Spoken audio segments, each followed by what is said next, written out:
I tested my son's love at his wedding. What I discovered broke my heart. I stood by the glass window of my quiet house, holding a glass of water that had long gone warm. My hands trembled. Not because of my age, no. But because of what I was about to do. My name is Leonard Brooks. People call me Mr. Brooks in the neighborhood. 68 years old, retired school principal, widower, and proud father of one, my only son Darren. I raised that boy with everything I had after his mother passed. She died when Darren was only 5, and I became both mother and father from that day. I didn't remarry. Not because I didn't have the chance, but because my heart was buried with her. Now here I was, on the eve of his wedding, heart pounding, my gut twisted with a question I'd never thought I'd have to ask myself. Does my own son still love me? It started with a whisper. A passing comment. Something his fiancée, Tiana, said one afternoon when I visited their new home. I had brought over some boxes from Darren's childhood, thinking it might bring him joy. A worn-out baseball glove, a photo album, an old Father's Day card he made me when he was 7. I handed it to him with a smile. He barely looked up. "Oh, you still have this stuff," he said. Then Tiana laughed, not cruelly, but with something in her tone that unsettled me. "Babe, your dad holds on to the past too much. You're not a little boy anymore. You don't need all this old junk." He smiled at her. Not at me. My heart dipped. I nodded slowly, took back the box, and pretended I had somewhere to go. But inside, something cracked. The days after that moment were quiet for me. Darren called less. When I dropped by unannounced, I saw the discomfort in his eyes. He introduced me to their friends like a duty. "This is my dad." Just like that. No warmth. No pride. Like I was a part of a history he was trying to leave behind. I told myself it was nothing. That maybe I was just being too sensitive. But then the wedding plans began, and that's when the little signs turned into alarms. I found out from a neighbor that the wedding date had been set. Not from Darren. Not even from Tiana. A neighbor. I had to call him to confirm. "Yeah, Dad. It's August 15th. Sorry, been meaning to tell you. We've just been swamped with things." No invitation. No "can you walk me down the aisle, Dad?" Nothing. I was just another guest. Then came the final straw. The rehearsal dinner. I sat at a table by the back, while Tiana's parents were given special seats near the couple. No one introduced me. No one asked me to give a speech. People clapped when her father spoke about her childhood, her dreams, her strength. When I stood up, hoping to say something about my boy, Darren gave me a look, a warning look, as if saying, "Don't embarrass me." So I sat back down. My tongue heavy. My chest even heavier. I got home that night and cried. Not a soft cry. A deep, ugly, old man cry. The kind that shakes your shoulders. That night, I made up my mind. I needed to know. Did my son love me still? Or had I just become an old man he was ashamed of? I had one last chance, his wedding day. So I made a plan. A secret test. I called a friend of mine, Charles, a quiet man, always in the background. No one knew him around here. I gave him a simple task. At the wedding, walk up to Darren just after he says his vows. Tell him I fainted outside. Watch what he does. Charles frowned. "Leonard, that's cruel." "No," I said, my voice sharp with years of built-up silence. "What would be cruel is going the rest of my life thinking he cares when he doesn't." And that was it. The test was set. My heart wouldn't rest until I saw what he would do. Would my son stop everything, rush out, leave his new bride standing there, and come see about his father? Or would he hesitate? Would he say later? Would he pretend I wasn't worth the interruption? That night before the wedding, I stood alone in my home again, staring at the old photo of Darren in his Little League uniform. That boy used to run into my arms like I was his whole world. Now I was just part of the background. I pressed the picture to my chest and whispered, "Lord, if he don't love me no more." The morning of the wedding, I dressed slow. My best suit. My old shoes polished until they shone. I looked in the mirror and barely recognized the man staring back at me. Tired eyes. Wrinkled skin. But still a father. Still a man who gave everything. As I walked out of the door, I whispered to myself, Today, I will know the truth. And I pray I'm strong enough to handle it.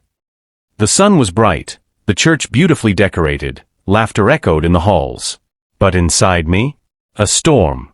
I sat down at the back, unseen, unnoticed, watching the people celebrate my son's biggest day. My chest tightened as the music began and the ceremony started. And when it was time, I gave Charles the signal. He nodded, walked out quietly, and waited for the moment. Just as Darren took Tiana's hand and prepared to kiss her, Charles stepped in through the side door, walked calmly to the stage, whispered into Darren's ear. And what my son did next.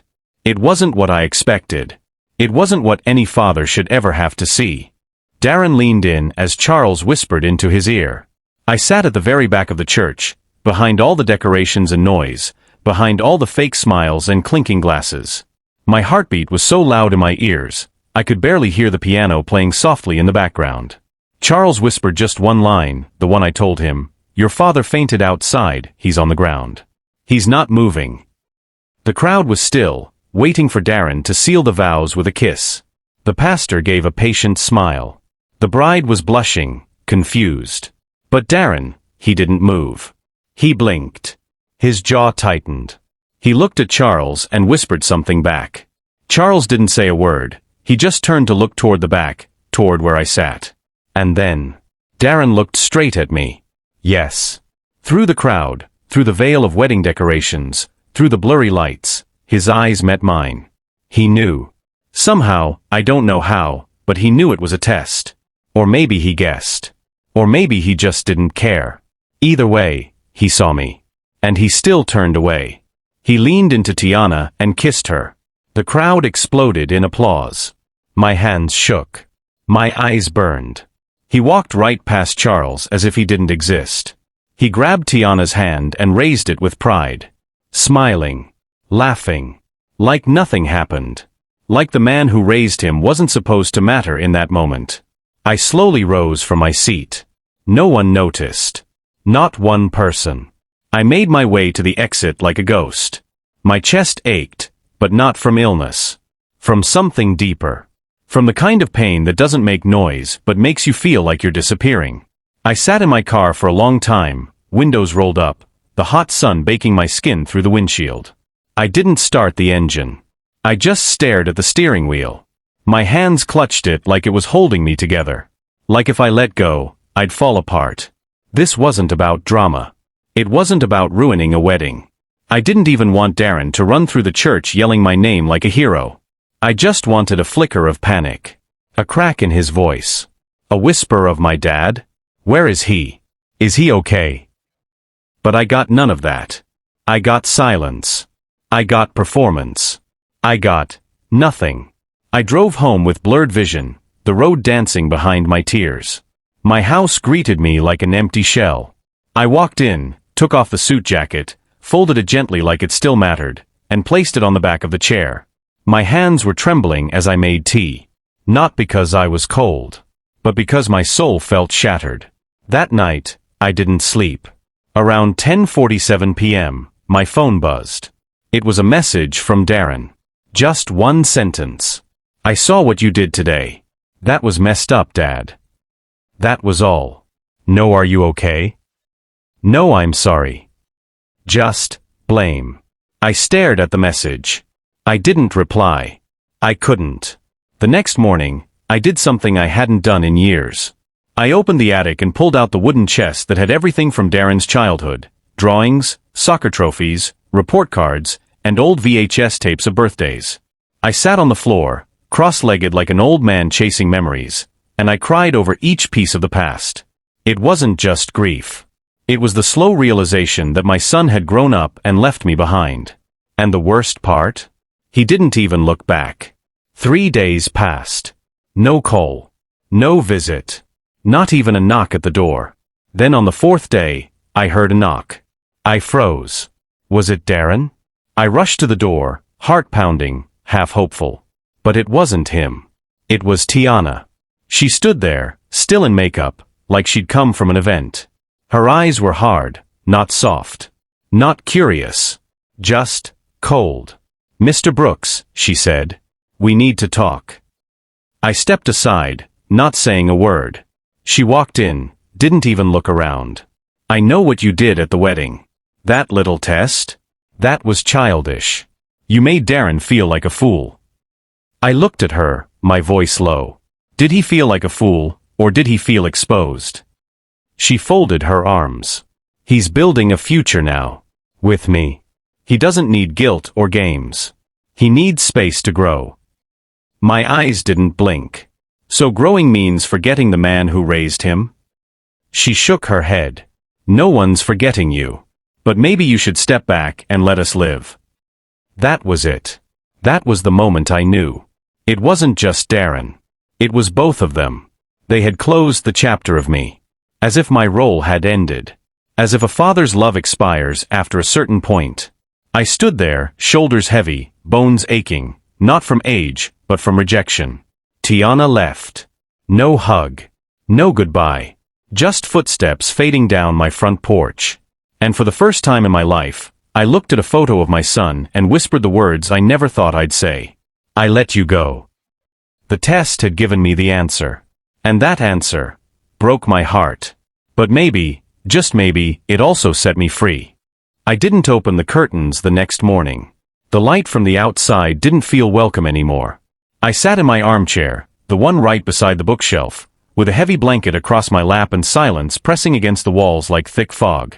The picture of Darren on the mantel stared at me, the one where he was just 12, holding a fishing rod bigger than him, his toothy smile so wide it looked like joy had no end. I used to look at that photo and feel proud.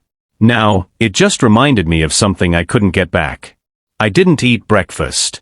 I barely sipped the tea I made out of habit. I just sat there, breathing in pain and breathing out quiet. Sometimes pain is loud, but this one was made of silence. And that silence had weight. It pressed against my chest, it curled around my shoulders, it made even blinking feel like effort. My phone didn't ring. Darren didn't call. Tiana didn't text. No one came by to check. The world had gone on, and I had been left behind like an old shirt no one wanted to wear anymore. I kept asking myself, how did it get this far? Was it me? Was I too hard on him as a boy? Too soft? Did I make him feel like he had to prove something? Or worse, did I teach him that my love would always be there, even when he stopped showing his? I stood up, slow and stiff, and walked over to the box I hadn't touched in years. It held my wife's letters. Her handwriting danced across the pages, strong and careful. I pulled one out, dated June 4, 1999, the summer Darren turned 11. I sat and read it like it was the first time. She wrote, "If anything ever happens to me, promise me you won't let Darren grow up feeling like love is earned. Love is given, Leonard. It's given, not tested." My eyes filled with tears. That line stayed in my chest like a sharp edge. Had I done what she feared? Was my test wrong? I folded the letter gently and placed it back in the box, then sat back in my chair. All I had done was try to protect the bond one had with my son. But maybe in trying to protect it, I broke it. That evening, the doorbell rang. I hesitated. My bones didn't move fast anymore, but my heart moved quicker than it had in days. I opened the door slowly. This time, it was Darren. He didn't have a smile.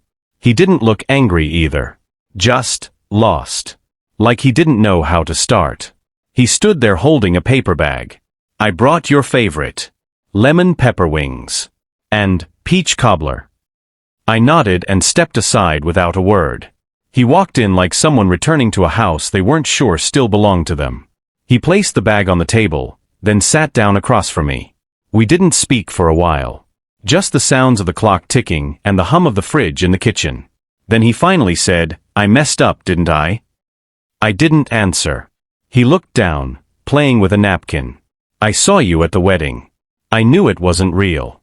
But when Charles told me you fainted, my first thought wasn't fear. It was frustration. I was like, why would he pull something like this on my wedding day?" I looked at him, my face still. He kept talking. "Then when I saw you leave, when I saw you walk out without looking back, something hit me. Like, you were done with me." I sighed, my voice low. "Darren, I wasn't trying to ruin your day. I was trying to see if I still mattered." His face tightened. You do, Dad. You always have. I leaned forward slowly. Then why'd you treat me like decoration? Why'd I have to hear about your wedding date from the mailman's cousin? Why'd I sit in the back while strangers gave speeches and I sat silent? He didn't speak. His throat moved like he was swallowing guilt. You know, your mother told me to never make you feel like love had to be earned. And maybe I broke that promise by testing you. But son, you broke something too. He looked at me, tears in his eyes. I know. I let Tiana make me feel like I had to grow up by pushing you away. She kept saying I needed space. That I needed to be a man on my own. And I thought maybe that meant less of you. My voice cracked. And what does that make me now? A burden. He shook his head quickly. No. Never. I thought being an adult meant cutting off the past. I was wrong. I stood up slowly and walked to the window. The street was quiet, the sun setting behind the trees. Being a man, Darren, means you protect what matters. You don't throw it away to prove you've grown. You carry it with you, even when it's heavy. He walked over and stood beside me. I want to fix it. I do. But I don't know how. I looked at him, the boy who used to hold my finger crossing the street, now a man trying to figure out how to return. Start by showing up. Not for events, but for moments. Small ones. Come for dinner. Call just because. Show me I'm not invisible in your new life. He nodded. I can do that. I placed a hand on his shoulder. Then maybe we'll be all right. He smiled softly, then said something that surprised me. We're having a second ceremony next month for family who couldn't come. Just a backyard thing. But I want you to walk me in this time. Like how moms walk brides. But this time, it's me. And it's you. My throat tightened. I couldn't speak. I just pulled him into a hug. The first real hug in years. And for a moment, I felt the crack in my heart begin to heal. Not all the way. But enough. Enough to let light in. Enough to hope. Enough to believe that maybe love can be tested, but it can also be repaired. The days that followed felt strange, like walking through a room you've lived in your whole life, but suddenly everything looks different. Darren started calling every evening. Nothing long. Just small check-ins. Hey Dad, how was your day? Or, I saw your favorite barbecue place reopened. Sometimes he said nothing important at all, but even silence between us started to feel warm again. I didn't say much back. Not because I was angry, but because I was still holding my heart with careful hands. I'd given so much of it to that boy, I was scared of handing over the last piece and having it crushed again. Still, I listened. That's something I'd always done well. Listen. And in his voice, I heard the quiet sound of a son coming home, not to my house but to my heart. One Friday morning, Darren came over. No call, no warning. He just knocked. I opened the door and there he was, holding a folded paper and a bag of groceries. Got eggs, milk, and that brand of bread you always eat even though it tastes like cardboard, he joked. I stepped aside, smiling a little. Well, maybe I like my cardboard toasted. He laughed and walked in, placing the bag on the kitchen counter like he used to when he was younger. There was something in his step, lighter, but nervous too. Like he had something heavy on his chest and he was still deciding whether to say it or not. I didn't rush him. I never did. We sat down at the table, just the two of us and a cup of hot coffee. He took out the folded paper and pushed it toward me. Read this, he said quietly. I unfolded it, confused, and started reading. My hands trembled by the third line. It was a letter. Not typed. Not fancy. Just handwritten words on plain paper, but every sentence felt like it was pulling bricks off my chest one by one. Dear Dad. I've never told you this, but every good thing I am is because of you. When I was small and I thought the world was scary, you were my shelter. When I failed tests in school and felt like I wasn't enough, your voice reminded me I was more than numbers. When other kids had moms to tie their shoes, you knelt on one knee and did it for me, even when your own knees hurt. You gave up love to raise me. You gave up sleep. You gave up your peace. And somehow, I forgot. I let pride, pressure, and other people's voices convince me that I had to step over you to step forward. That was my mistake. I'm sorry I didn't invite you properly. I'm sorry I made you sit in the back. I'm sorry I made you feel like a stranger on the most important day of my life. The truth is, you were always my anchor. I just drifted too far before I noticed the rope was still tied to your heart. I love you, Dad. I really do." By the time I reached the last word, I couldn't see the paper clearly anymore. My eyes were too full. I folded it carefully, like it was made of gold, and held it in both hands. I didn't say anything. But Darren reached over, touched my hand and whispered, "I needed you to hear it. All of it. Not just through words but from the soul." We sat there in silence for a while, the kind of silence that heals instead of hurts. Then I asked gently, "What made you write this?" He looked out the window for a moment before answering. "Last night, Tiana and I argued. She said I was letting the past control me. That I was too soft when it came to you. But I told her something that shocked even me. I said, if my past made me who I am, then my father is the reason I even stand tall today." He turned to me. And I meant it. Every word. I nodded, proud but still guarded. "Marriage is hard, son. You're building a new life, but that doesn't mean you destroy the old one." "I know," he said. "And I'm learning. Slowly. But I'm learning." We spent that day just talking. He fixed the leaky tap in the kitchen. I made us lunch, grilled cheese and soup, like I used to when he had sick days from school. We didn't talk about the wedding anymore. We didn't talk about the test. We just talked like two men who finally understood each other again. Around sunset, he stood and stretched. "We still good for next Saturday?" "What's happening Saturday?" I teased. He smirked. "Don't play with me. You know it's the backyard ceremony. I already bought you a new suit. And you're not sitting in the back this time, you're walking me in. Front and center. Everyone will see that I'm still your son." I smiled slowly. "Well, I hope it's not another trick. You know us old folks, can't take too many shocks." "No tricks," he said. "Just truth." He left a little after, promising to come by Wednesday for dinner. I watched him walk away, tall and strong, like the man I hoped he'd become. And for the first time in weeks, I felt something come alive inside me again. Hope. Not the kind you whisper to yourself late at night, but the kind that breathes. The kind that stands tall even when it's been knocked down. That night, I placed the letter beside my bed. Not hidden. Not locked away. Right there where I could see it every morning.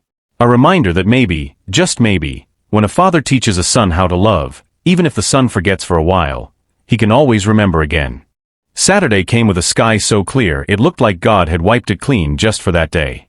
No clouds, no wind, just sunlight and quiet warmth. I stood in front of the mirror, buttoning up the new navy blue suit Darren had bought for me. It fit perfectly.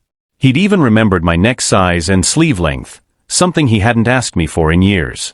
My hands moved slow, careful, steady. There was no rush. I wanted this day to hold its weight. I wanted to feel every second. I reached for the letter on my nightstand, the one Darren wrote, and slid it into my inside jacket pocket. I wasn't going to show it to anyone. But I wanted it close, like armor. Like proof that love, when it's real, finds its way back. When I arrived at their house, I stopped for a moment at the gate. The backyard was already alive with laughter, the sound of chattering guests, and the soft buzz of music playing from the speakers. But I didn't walk in just yet. I stood there and took a deep breath. My chest rose, not heavy this time, but full.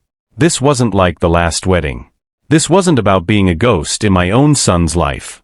Today was different.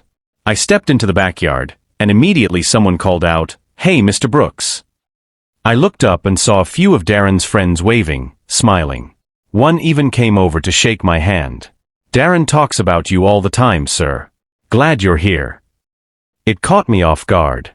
Not because I didn't deserve it, but because I wasn't used to it anymore.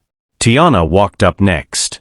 Her dress was simple but elegant, her hair pinned up, a soft smile on her face. She looked nervous. "Mr. Brooks," she said gently. "I know I haven't always shown it, but I'm really thankful for you. Darren's a better man because of how you raised him." I didn't say much. I just nodded and said, "Make sure he stays that way." She smiled, then stepped aside. Then I saw him. Darren. Standing by the garden arch, dressed in a clean gray suit, his eyes locked on me. He walked over, no hesitation this time, and pulled me into a full hug. "You ready, Dad? You sure you want me up there beside you?" I asked, my voice low. "No one else I'd rather have," he said. "Let's walk in together. Like we should have done the first time." He offered his arm. I hesitated for a second, then wrapped my arm around his. And just like that, we walked down the path together. No music yet. No eyes yet. Just a father and a son finally side by side again. When the music started, the crowd turned. I saw the surprise on some faces, then smiles, then clapping. Not polite clapping. Real, warm clapping. Like they were happy to see us. Like they understood something had been fixed. We reached the front. Darren took the mic before the pastor could even start. "Before anything happens," he said, his voice a little shaky, "I need to say something." The crowd quieted. He looked at me. "Some of you know we had a wedding a few weeks ago. But something wasn't right. Not because of the flowers or the music, but because I left out the most important person in my life, my father. He wasn't just the man who raised me. He's the reason I'm even standing here. And today, I want to make it right." He turned to me and handed me a small velvet box. My hands shook a little as I opened it. Inside was a gold pin, engraved with 3 words, "My first hero." I looked at it, then looked at him. My throat closed. He helped me pin it to my jacket, then stepped back, his eyes wet. "Now we can begin," he said.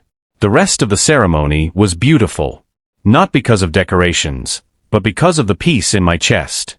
The kind of peace you get when you've been hurt, but healing finally starts.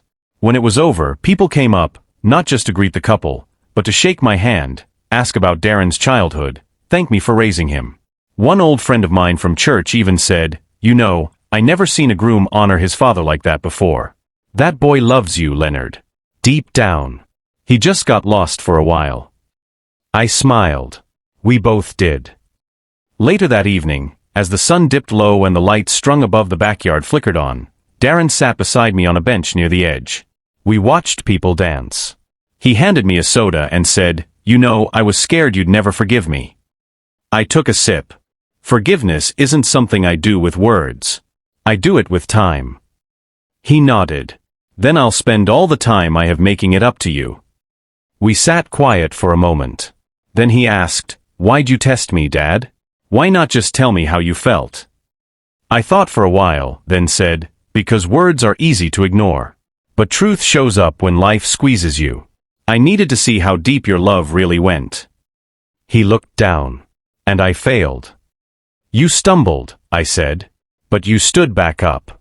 That's what matters." He leaned back and looked up at the stars. "I used to think you were too hard on me growing up. Now I see, you were just holding me to a standard because you believed I could meet it." I nodded slowly. "Exactly." That night, as I drove home, I didn't feel empty. I didn't feel small. I felt restored. Like the bridge between me and my son had been rebuilt, not rushed, not forced, but brick by brick, moment by moment. And as I parked my car and stepped into the quiet of my house, I whispered to myself, "Love tested is love revealed. And real love, it finds its way back." It had been 3 weeks since the backyard ceremony, and things were starting to feel different between me and Darren. Not just in the way he called me more often or dropped by unannounced, but in the way he listened now. The silence between us wasn't awkward anymore. It was full of presence, like he wasn't just hearing my voice but finally feeling it. I thought we had crossed the storm, that we had come out stronger. But life always has a way of testing peace right when you start getting used to it.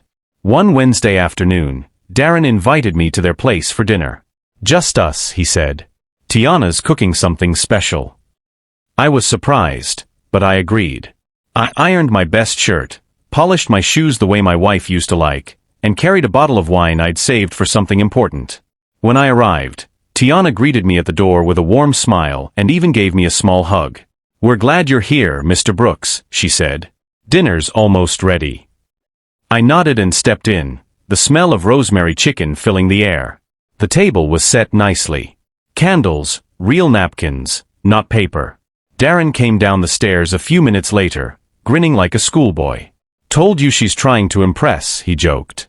We all laughed, and for the first time, it felt like I was walking into a family again, not as a guest, but as someone who belonged. Dinner was good. The food was rich, the conversation light, but beneath it all, I could feel something stirring. Tiana's smile didn't quite reach her eyes. Darren kept glancing at her, like he was nervous about something. I didn't press it. I've lived long enough to know when something's brewing. After dessert, Tiana excused herself, and Darren cleared his throat. Dad, there's something we wanted to talk to you about. I leaned back in my chair slowly. Go ahead, son. He looked down, fiddling with his napkin. We're planning to move. Out of state. That hit me harder than I expected. Move where? I asked, trying to keep my voice calm. Atlanta, he said. Tiana got a big opportunity at a new law firm there. It's a great offer. She's been working toward this for years. I nodded slowly. And what about you? I can work remotely, he said. I'll still be doing software stuff. We've been thinking about it for a while.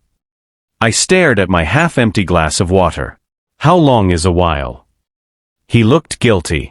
A couple of months. So even before the backyard ceremony, they knew. They knew they were leaving, and still they let me believe we were rebuilding something long-term. Tiana came back in and sat down quietly. I took a deep breath. Why tell me now? Darren leaned forward. Because we want you to come with us. I blinked. What?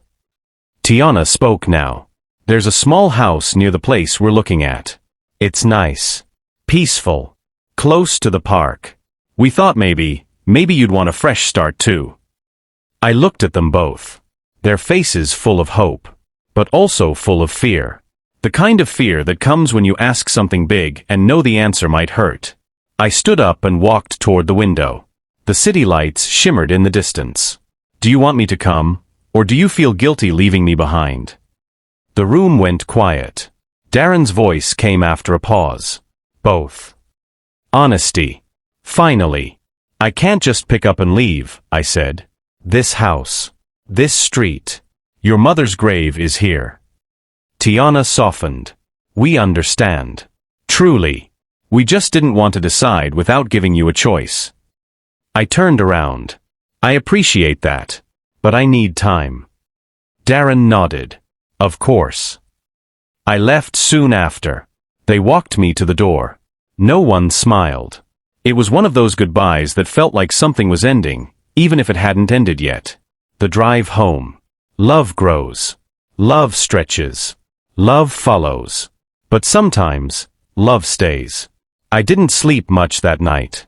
I kept thinking about what it would mean to start over. To leave behind the walls that held my memories. To leave behind the street where I'd buried the best parts of my past. And yet, what if leaving meant building something new with Darren before time ran out? I reached for the letter in my jacket again. Read it slowly. Felt each word again.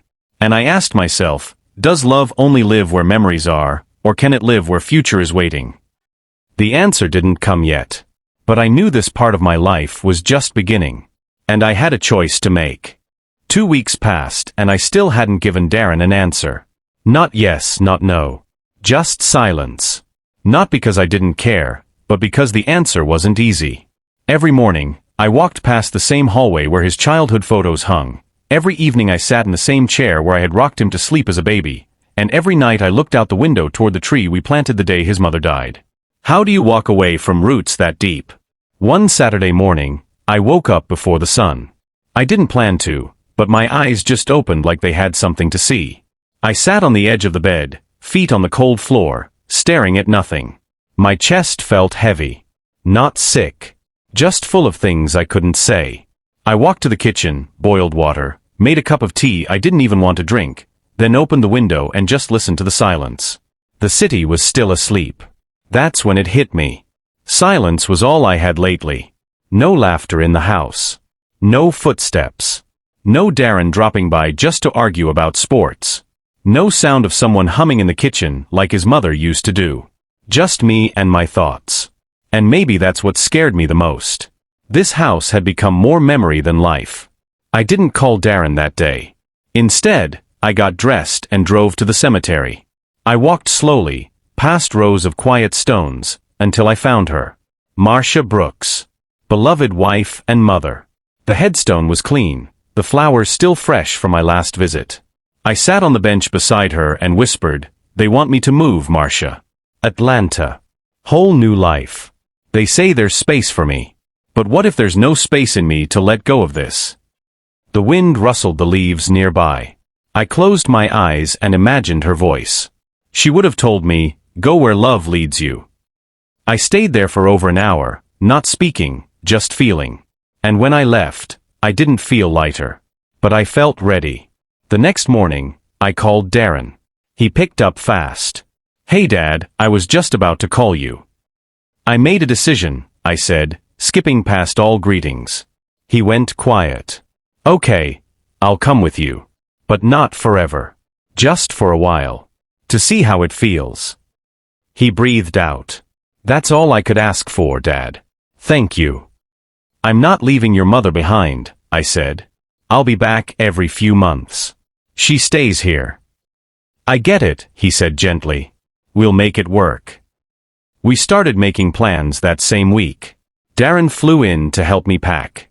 I watched him walk through the house, looking at things with wonder and guilt in his eyes. He picked up an old photo of him in a Halloween costume and chuckled, "Man, I looked ridiculous in this." I smiled. "You were 7. You thought you were the coolest ghost in town." He carried boxes. I labeled everything. We took our time. Each drawer I emptied felt like peeling a layer of my soul, like leaving pieces of myself behind. One night, we sat in the living room on the floor, surrounded by packed boxes, and Darren looked around and said, "This place is full of your love, Dad. You don't have to say a word. It's in every corner." That meant more to me than he knew. The day before I left, I visited the neighbors to say goodbye. Miss Clara from next door hugged me tight and said, "You've been the heartbeat of this street, Mr. Brooks." I nodded. Time for a new rhythm somewhere else. I spent the night walking through every room, not rushing. Just remembering. The sound of tiny feet in the hallway. The scent of Sunday dinner. The echo of Marcia's laugh from the porch. Then I walked outside and stood under the tree. Darren joined me. "You planted this when Mom passed, right?" "Yes," I said.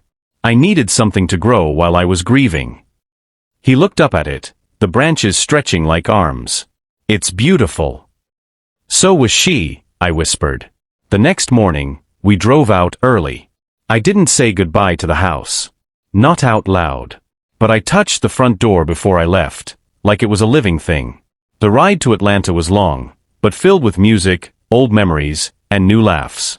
We stopped halfway to stretch, and Darren looked at me and said, "This feels right." I nodded. "Let's see how long it stays that way." When we arrived at his new house, Tiana was waiting outside. She hugged me like she meant it this time. "Welcome home, Mr. Brooks," she said. I smiled, not ready to call it home just yet, but grateful anyway. My new place was small, cozy, quiet. But it had windows that let in morning light and space to breathe.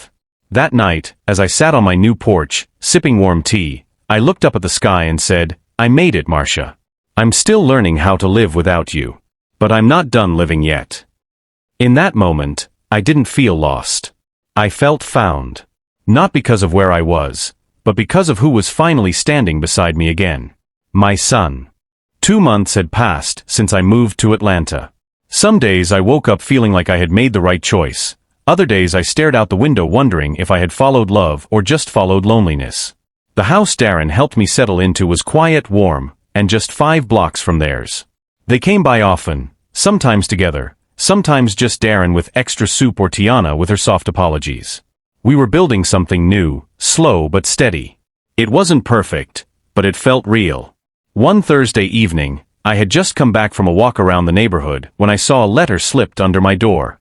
No name on the front, no address, just Mr. Leonard Brooks written in a shaky hand. I picked it up, curious. When I opened it, the first line hit me like cold water. "I'm sorry for what I did 30 years ago." I read it again, slowly. My fingers tightened on the paper. I've carried this for too long, and I can't die with it in my chest. I was the one who told Marcia not to tell you about the second baby. I thought I was protecting her. I was wrong. I sat down hard on the nearest chair. My vision blurred. I kept reading. Your wife was pregnant again, Mr. Brooks. She planned to tell you, but I convinced her to wait until after the school term. Then she died in that crash, and you never knew. I should have told you. But I was scared. I'm sorry. Your son, Darren, was supposed to have a younger sibling. No name. No signature. Just silence after that. I didn't know whether to scream, cry, or laugh at how life kept pulling off new layers of pain. A second child? My knees felt weak. All this time, I thought I had buried everything with Marcia. I thought my heart had grieved all it could. But this? This was something different. I held the letter like it was made of fire. Who wrote it? Why now? And how could they have lived with that secret for so long? My mind raced through every face from the past. Marcia's sister? A nurse? A friend? Someone from church? No clue. Just a wound with no face behind it. That night, I didn't sleep. I sat at the kitchen table, letter spread in front of me, heart beating slow and loud like a drum in an empty room. Around 2 a.m., I called Darren. He answered on the third ring, his voice groggy. Dad? You okay? I need you to come over, I said, my voice flat. You sound, what happened? Just come. He was there in 15 minutes, still in his pajamas, hair messy, face worried. I handed him the letter. He read it twice, then looked at me like he didn't know what to say. A second baby, he said finally. I nodded. That's what it says. You never knew? Not a word, I said. Your mother died before she could tell me. And now someone, after 30 years, decides to write this. Darren sat down, running a hand over his head. Do you think it's real? I don't know, I said. But I can feel the truth in it. He nodded slowly. Do you want me to help you find out who wrote it? I looked at him. My boy. The same boy who once turned away from me. Now offering help. That meant something. But this was my burden to carry. I don't know if I want to open another box of pain, I said. But I do know one thing. If I had another child out there, my voice cracked. I would want them to know they were loved. Even if I never met them. Darren's eyes softened. Then let's find out. Together. I nodded, too tired to argue. Over the next week, we did everything we could. Darren used his tech skills to trace the handwriting. Nothing. We asked old friends. No one admitted to knowing anything. Even Marcia's old doctor had passed away. Every trail led to a wall. But the ache in my chest didn't go away. In fact, it got worse. And then 14 days after that letter, a knock came at my door. It wasn't Darren. It wasn't the mailman. It wasn't anyone I recognized. It was a young man. Maybe 30. Light brown skin. Dark curly hair. Nervous eyes. Are you Mr. Leonard Brooks? He asked. I nodded slowly. Yes. He swallowed hard. I think I might be your son. My knees buckled. I had to hold onto the doorframe. What did you say? I whispered. He stepped back, pulling a worn piece of paper from his pocket. My name is Malcolm. I was raised in Memphis. My mother, before she died, she told me I was adopted. She gave me this. He handed me the paper. It was a birth certificate. Marcia's name was there. Mine, blank. But it was dated 2 months after the car crash. And the hospital was one I remembered well. I stared at him. How long have you known? He looked away.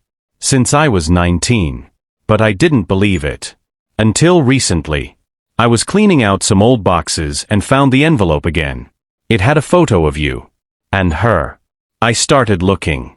Asking. I didn't know what I'd find. I stood there, heart thundering, tears building fast. You're saying, you're my son? I asked again. I don't know for sure, he said, voice breaking. But I want to know. I looked at him. His eyes. His nose. The shape of his mouth. Something deep in my soul started whispering yes. "Come in," I said softly. "We have a lot to talk about." He nodded and stepped in slowly. And as I closed the door behind him, my hand still shaking, I whispered to myself, "Love always finds a way." He sat across from me in the small living room, hands folded tightly on his lap, knees bouncing slightly like he was trying to hold back years of nerves. I sat still, too still, like if I moved too fast I'd wake up from a dream that was too wild to believe. His name was Malcolm. He looked like me, but not in the obvious ways. It was in the quiet ways. The way his eyes scanned the room like he was trying to read my past off the walls. The way his fingers tapped the side of the chair when silence dragged too long. It was the same thing I used to do when I was younger and had too much on my mind. We sat in silence for almost 5 minutes before I finally said something. "How'd you find me?" He looked up quickly, like I had pulled him out of deep water. "The letter. The one someone sent you. I saw it posted anonymously on a message board for adoptees looking for family. Someone uploaded a copy of it. No name, just the scan. Said maybe the man it was meant for would finally respond. I didn't think it was real until I read your name." My heart thudded. Someone wanted this to come to light. Someone who knew I was alive. Someone who wanted this boy, this man, to find his way home. "You said your mom told you you were adopted?" I asked. "Yes. She waited until I turned 18. She was sick. Cancer. She passed a year later. She said she didn't know much, just that I came from a hospital in Chicago and that the woman who gave birth to me loved me but didn't make it out." My throat tightened. "Your mother, your birth mother, was my wife, Marcia." I looked down. My hands trembled in my lap. She was in a car crash. I never knew she was pregnant. Not until a few weeks ago. He nodded, eyes glassy. "That's what the letter said. I don't remember her. But I've always felt like there was a hole in me I couldn't name." I stood up and walked to the hallway. I opened the closet, pulled out the photo album I hadn't touched in years, and brought it back. I opened to a picture of Marcia, 8 months before her death. She was smiling, her hand resting gently over her belly, just starting to show. I pointed to the photo. "That's her. Your mother. My Marcia." He stared at it like it was a doorway into a life he'd only dreamed of.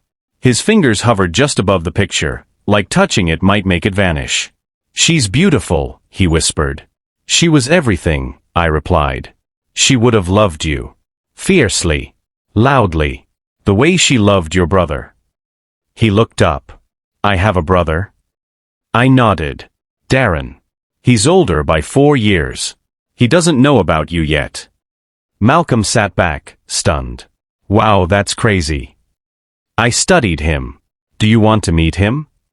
He looked torn, like the idea excited him but scared him just as much. "I do. But not yet. I want to be sure.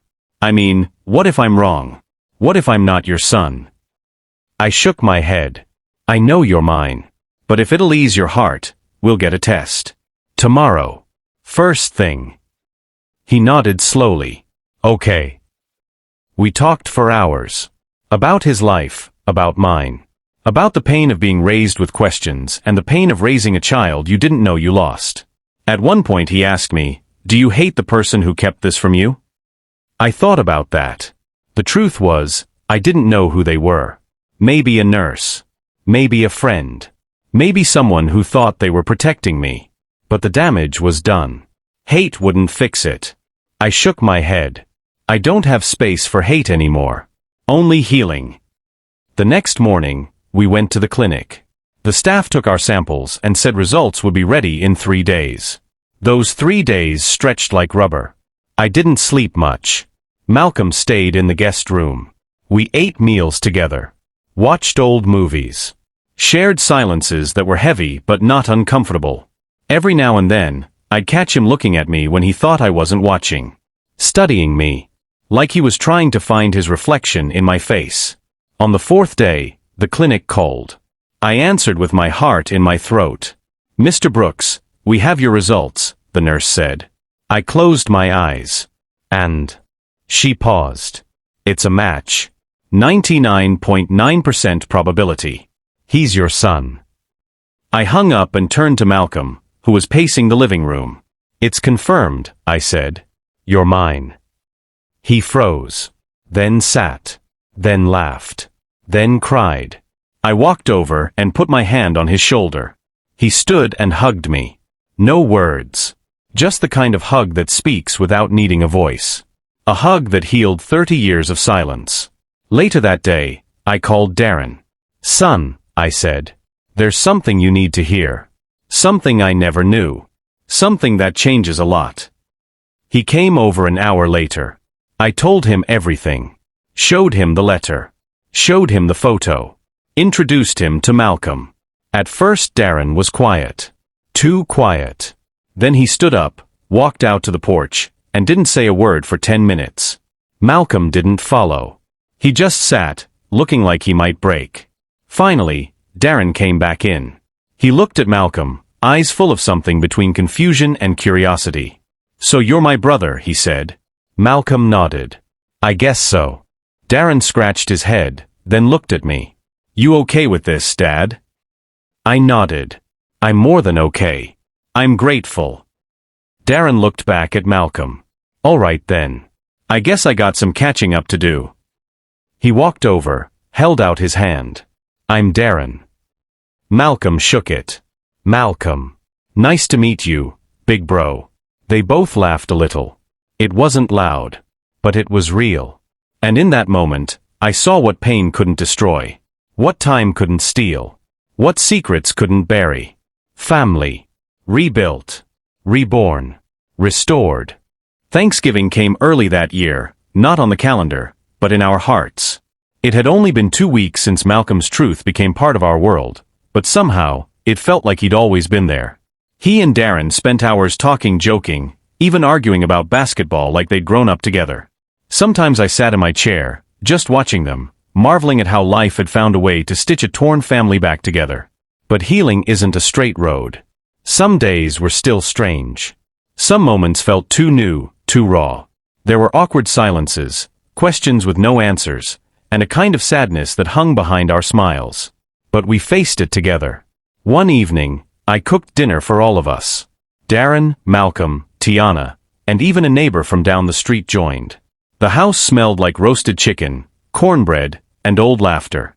The table was full, not just with food, but with presents. Real presents. Malcolm sat beside me, quietly eating, until he suddenly paused and said, "Do you think Mom ever imagined this? That one day we'd all be here like this?" I looked around the room. Darren was pouring drinks, Tiana was laughing at something on her phone, and I was sitting next to the son I never knew I had. "I think she prayed for it," I said softly.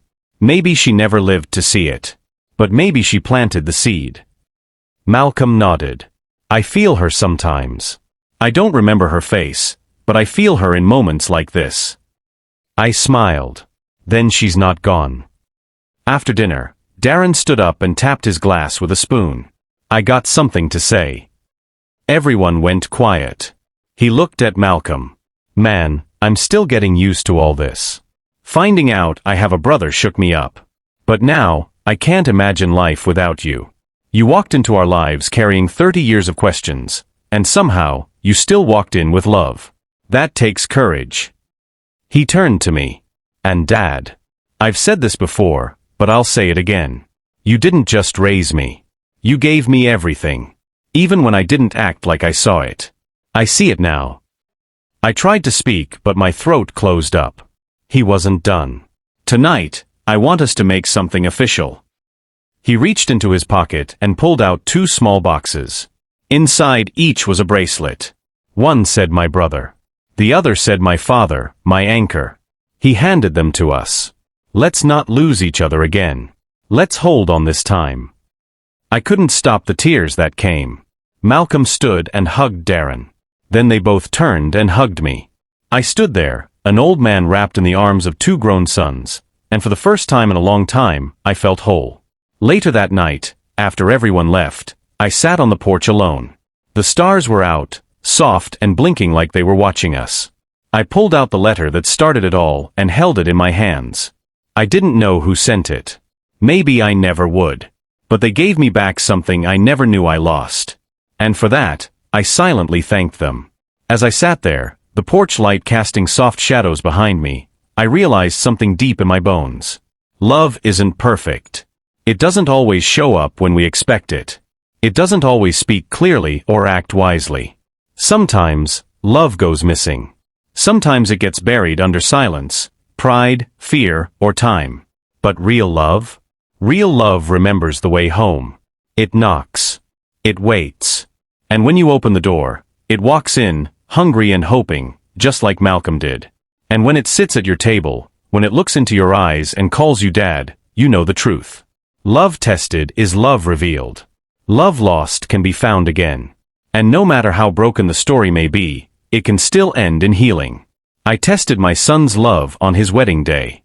What I discovered broke my heart. But I also discovered something greater. That sometimes, when the old cracks widen, light gets in. That broken places can become sacred spaces. And that love, even when forgotten, even when delayed, can still bloom again. I found not just one son, but two. And more importantly, I found myself again through them. This house that once echoed with silence now holds laughter again. And my heart, once heavy with sorrow, now beats with purpose. So here's what I've learned. Never assume love is gone just because it goes quiet. Never believe time can erase what the heart is meant to remember. And never stop opening your door. Because sometimes, love is standing right outside, just waiting to come in.